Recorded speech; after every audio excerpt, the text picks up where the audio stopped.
Assalamualaikum warahmatullahi wabarakatuh. Salam sejahtera bagi kita semua.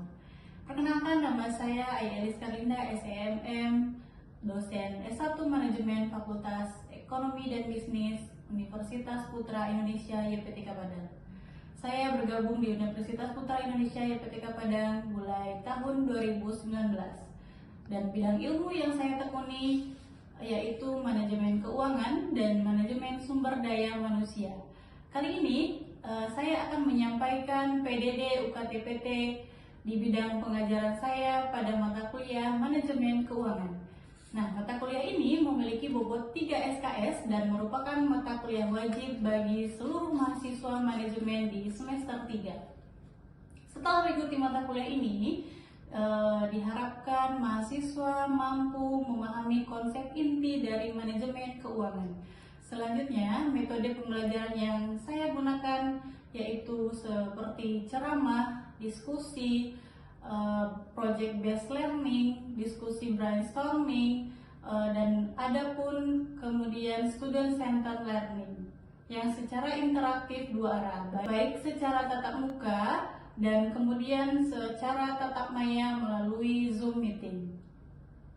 Nah, pada mata kuliah ini memiliki capaian mata kuliah yang pertama, mahasiswa mampu memahami dan menjelaskan konsep manajemen keuangan.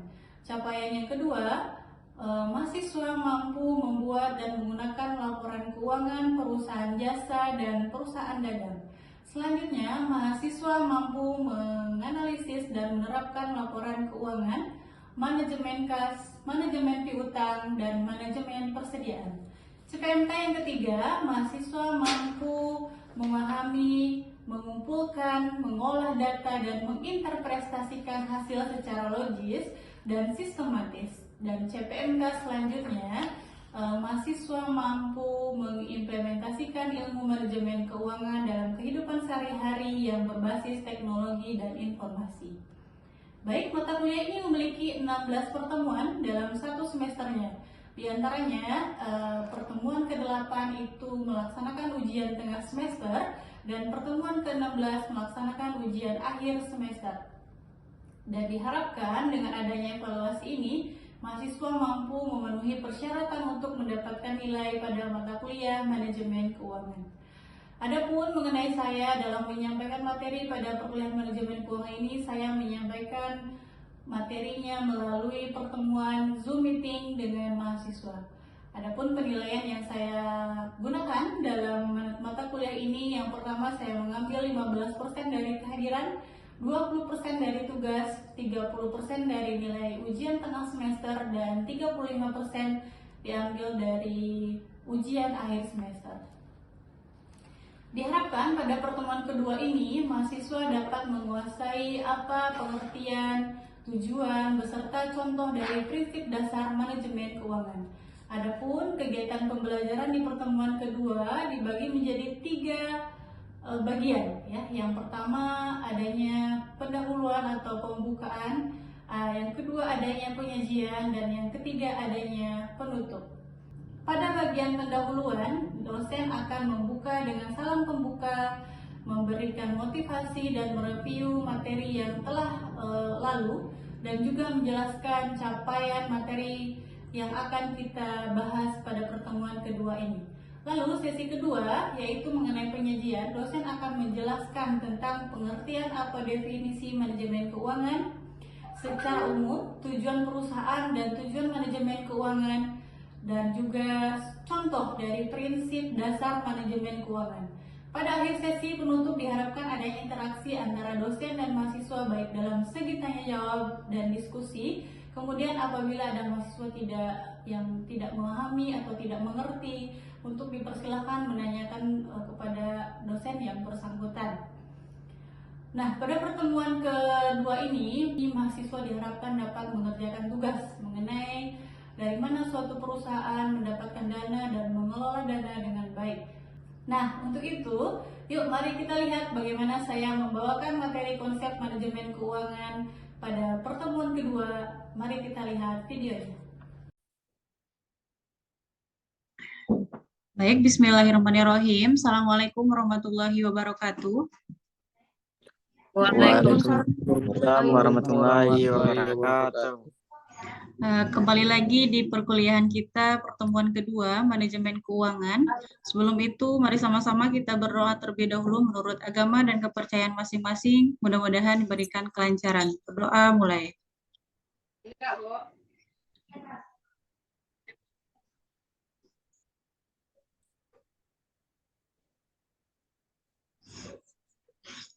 Baik, amin amin ya robbal alamin.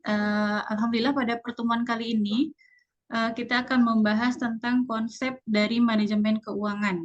Nah, sebelum itu, bagaimana kabar semuanya? Apakah baik? Baik, Bu. Alhamdulillah baik, Bu. Baik, alhamdulillah ya. Sebelum masuk ke materi kita, apakah ada pertanyaan terlebih dahulu? Apakah ada pertanyaan? Jika tidak, kita akan membahas tentang konsep manajemen keuangan. Izin share screen sebentar.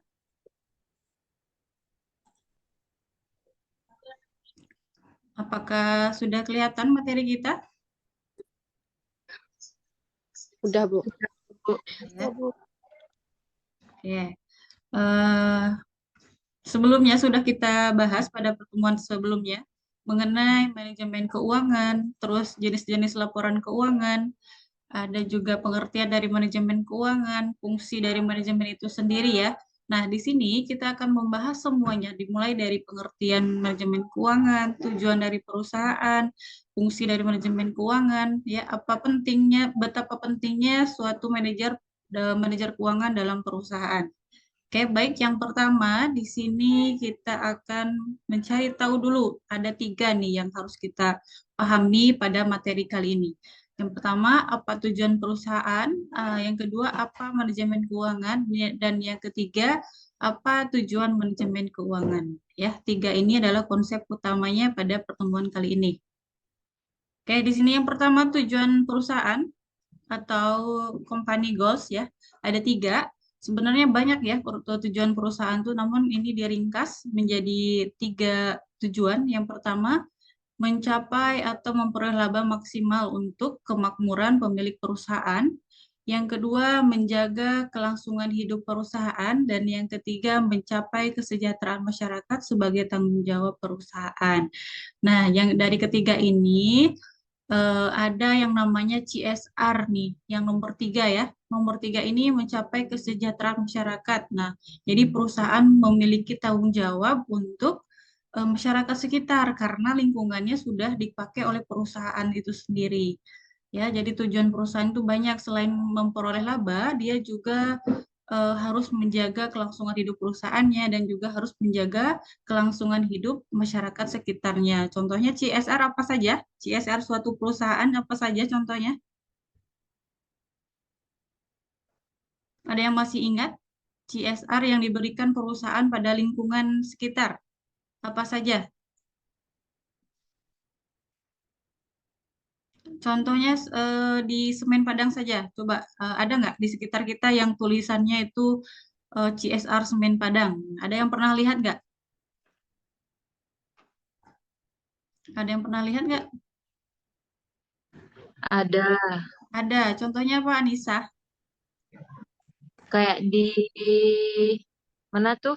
Yang dekat air terjun tuh, Bu. Kan ada tempat persinggahan. Hmm. Itu ada dari Semen Padang.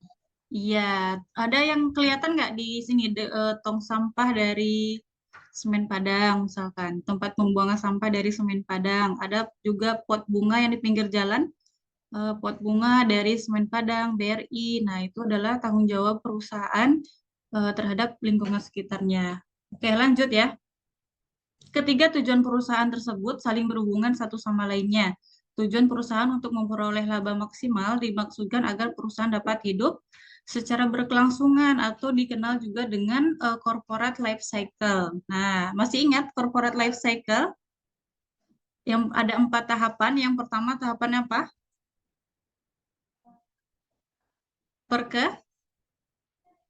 Perkenalan ya. Masih ingat? Coba diingat lagi. Life cycle product.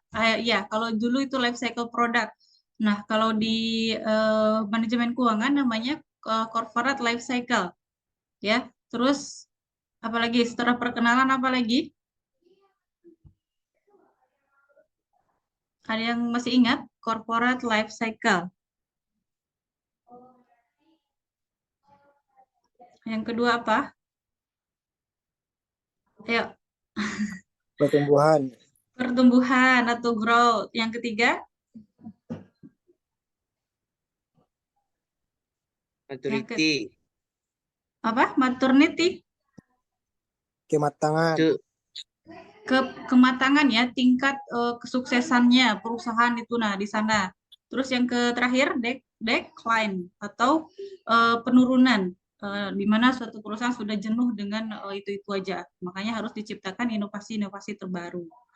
Oke, lanjut. Di mana suatu perusahaan akan mati, namun itu dikehendaki oleh perusahaan. Karena itu, kelangsungan hidup perusahaan akan terjaga dengan memperoleh laba sebesar-besarnya. Apabila perusahaan memperoleh laba yang tinggi dan kelangsungan hidup perusahaan terjaga, diharapkan akan berimbas pada masyarakat luas yang ada di luar perusahaan tersebut. Oke, sampai di sini ada pertanyaan?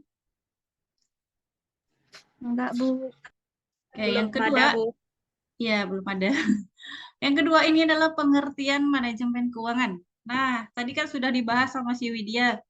Kalau di sini disebutkan bahwa manajemen keuangan adalah segala aktivitas perusahaan yang berhubungan dengan bagaimana kita memperoleh aset, ya. Terus menggunakan aset dan mengelola aset sesuai dengan tujuan perusahaan secara menyeluruh.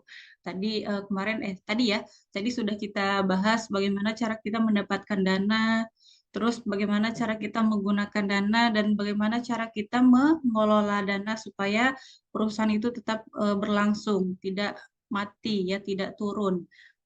Bagaimana cara kita mencapai tujuan perusahaan secara menyeluruh, yaitu mendapatkan laba sebanyak-banyaknya.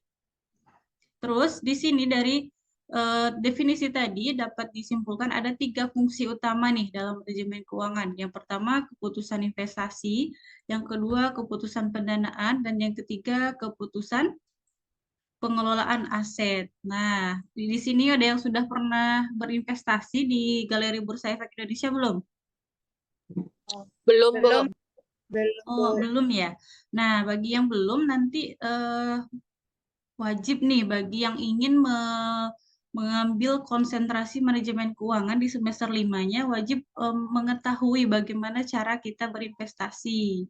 Nah, sedikit informasi juga nih bagi Nanda yang mau ngambil konsentrasi manajemen keuangan, nanti mengambil datanya pun di Galeri Bursa Efek Indonesia. Ya, beda dengan SDM dan marketing atau pemasaran. Kalau pemasaran yang diteliti itu adalah customer suatu perusahaan, berarti pembelinya.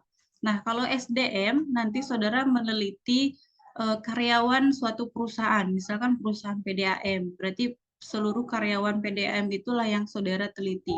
Kalau keuangan, saudara akan meneliti laporan keuangan yang ada di Galeri Bursa Efek Indonesia yang secara terus-menerus 3 kali dalam setahun dilaporkan oleh perusahaan ke Bursa Efek Indonesia.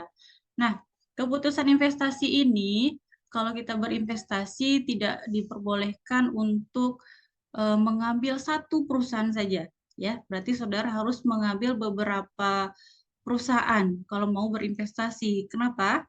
Karena apabila satu perusahaan rugi, kita masih memiliki beberapa perusahaan lain yang tidak rugi. Maka dari itu disarankan ya kalau berinvestasi itu lebih dari satu perusahaan.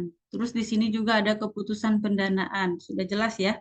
Bagaimanapun caranya si manajer keuangan ini bertugas untuk mengambil keputusan. Keputusan di bagian pendanaan, keputusan di bagian mengelola asetnya juga. Nah, ini dia yang Ibu sebutkan tadi. Yang pertama, keputusan investasi. Nah, investasi diartikan sebagai penanaman modal perusahaan dapat dilakukan pada aktiva real ataupun aktiva finansial. Langkah-langkah yang dilakukannya, yang pertama, manajer keuangan berapa total aset yang diperlukan perusahaan. Yang kedua, dari aset yang diperlukan perlu ditetapkan komposisi dari aset-aset tersebut, yaitu berapa untuk aset lancar dan berapa untuk aset tetap. Dan yang ketiga, untuk mencapai pemanfaatan aset secara optimal, aset-aset yang tidak ekonomis lagi perlu dikurangi, dihilangkan, atau diganti dengan aset yang baru.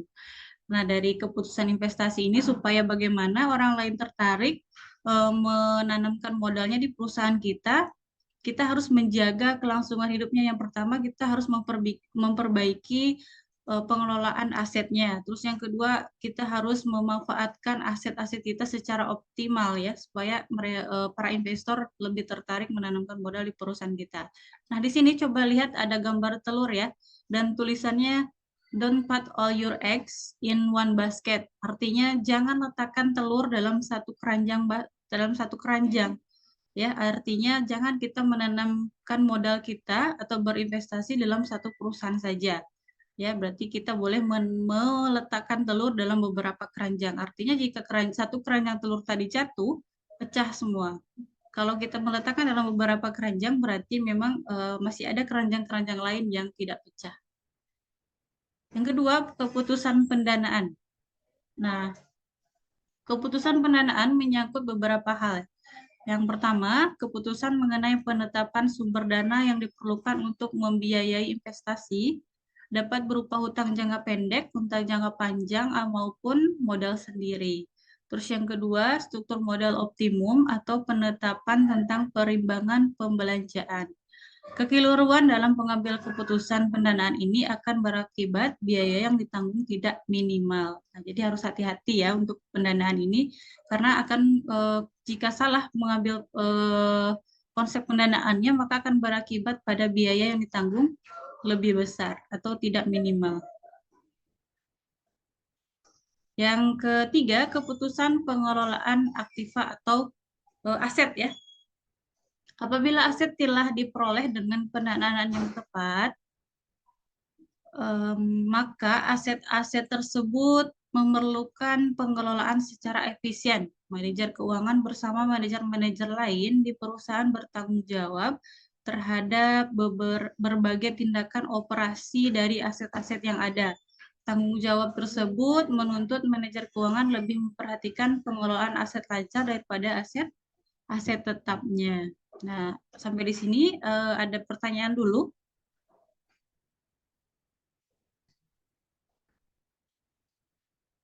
Ada pertanyaan sampai di sini? Kalau tidak, kita lanjutkan nanti diskusi di sesi akhir saja ya. Nah, yang ketiga ini tujuan manajemen keuangan.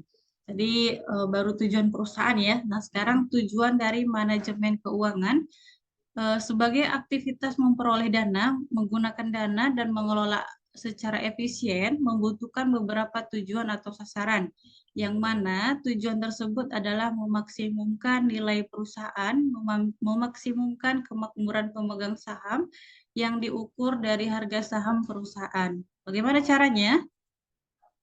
Bagaimana cara membuat supaya memaksimumkan kemakmuran pemegang saham tadi, yaitu nilai perusahaan ini digunakan sebagai pengukur keberhasilan perusahaan, karena dengan meningkatnya nilai perusahaan berarti meningkatkan kemakmuran pemilik perusahaan maupun pemegang sahamnya. Nah, yang mau ngambil konsentrasi manajemen keuangan nih, saudara nanti akan meneliti nilai perusahaan. Nah, itu variabelnya, variabel nilai perusahaan. Nanti ada rumusnya, rumus nilai perusahaan itu apa? Maka dari itu perusahaan wajib meningkatkan nilai perusahaannya, karena semakin nilai perusahaannya bagus, maka rasio-rasio lain seperti rasio profitabilitas, solvabilitas itu akan meningkat. Maka si investor itu akan melihat dari sana ya, dari ROA-nya berapa, ROE-nya berapa. Nanti di pertemuan ketiga kita akan belajar analisis rasio. Analisis rasio itu yang tadi ROA, ROE, dan yang lainnya. Nilai perusahaan juga ada. Terus lebih spesifik, manajemen keuangan itu membahas ada 5 yang akan dibahas ya di sini. Yang pertama, perolehan aktiva yang dibutuhkan perusahaan untuk menjamin kelangsungan hidup perusahaan untuk mencapai tujuan perusahaan. Aktiva itu harus penjamin kelangsungan hidup perusahaan. Apabila yang asetnya harus diganti, harus cepat diganti ya. Seperti ada penyusutan barang yang tidak dipakai lagi itu harus cepat-cepat dijual. Nanti balik lagi duitnya ke perusahaan, ya, dibeli yang baru. Terus yang kedua, membiayai aktivitas yang dibutuhkan berhubungan dengan penyediaan kebutuhan dana serta berbagai biaya yang timbul akibat perolehan dana tersebut. Terus mempertahankan kombinasi sumber pembiayaan tepat dalam membiayai kebutuhan dana perusahaan yang berhubungan dengan struktur modal. Yang keempat, pendistribusian laba yang diperoleh dari kegiatan operasional berhubungan dengan pembiayaan sebagai dividen serta menahan dalam bentuk laba ditahan. Memperhatikan trade-off antara resiko dari keuntungan yang diharapkan dalam membuat keputusan keuangan. Nah, ini dia sumber dana yang kita bahas sebelumnya itu ada dua. Yang pertama dari eksternal dan yang kedua dari internal. Yang dari eksternal itu bisa dilihat dari hutang jangka panjang dan pendek. Terus modal sendiri berupa saham atau investasi. Sumber dana dari internal itu dari laba ditahan dan dari depresiasi atau penyusutan. Ibu bilang tadi ya, ada Ibu sebutkan itu depresiasi atau penyusutan. Oke, dari sampai di sini apakah ada yang ingin ditanyakan? Untuk konsep manajemen keuangan itu sudah selesai ya, berarti minggu depan itu sudah lanjut ke analisis rasio keuangan, bagian hitung-hitungan lagi. Kalau untuk teorinya sedikit saja. Oke, sampai di sini ada pertanyaan sebelum kita ambil absen. Bulan, apa ada pertanyaan? Tidak, Bu. Tidak. Baik, sambil kita ambil absen dulu ya. Marshall Farden Seandri. Susah namanya. Nggak ada lagi ya. Adis Putra Syahdita. Hadir, Bu.